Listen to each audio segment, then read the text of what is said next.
একটা আদালতের শুনানি, আর ঠিক সেই দিনই মধ্যপ্রাচ্যে আগুন।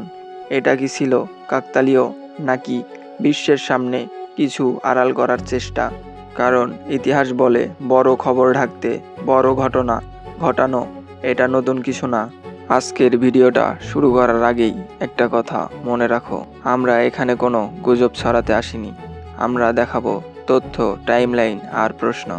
সাম্প্রতিক এপস্টিন সংক্রান্ত আদালতের নথি প্রকাশের শুনানি যখন আলোচনায়, ঠিক সেই সময়ই মধ্যপ্রাচ্যে নতুন করে উত্তেজনা তৈরি হয় ইরানকে ঘিরে।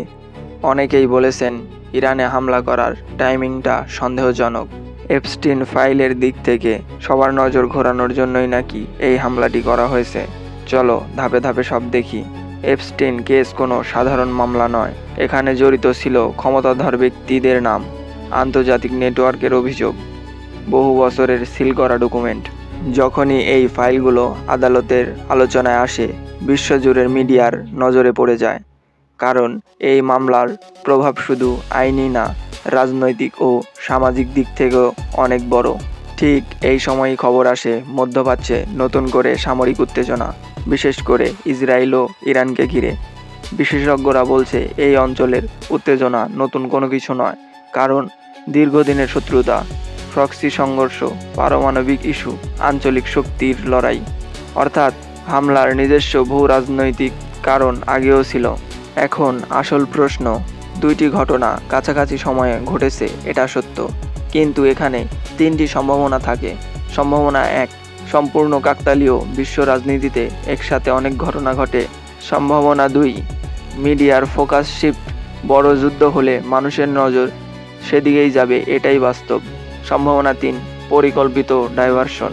এগুলো প্রমাণ করতে হলে আরও তিনটি বিষয় জানা জরুরি: ফাঁস হওয়া ডকুমেন্ট, সরকারি স্বীকারোক্তি, গোয়েন্দা রিপোর্টস। মানুষ কেন এই দুইটি ঘটনাকে এত সন্দেহ করছে? মনোবিজ্ঞানের দিক থেকে দেখলে বোঝা যাবে।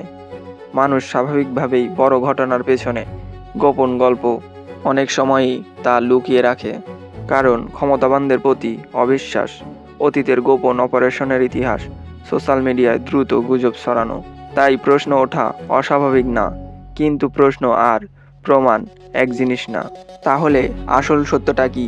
এইদিকে এই দুইটা ঘটনার টাইমিং একই সাথে, অন্যদিকে এখন পর্যন্ত এই দুইটা ঘটনার কোনো মিল পাওয়া যায়নি।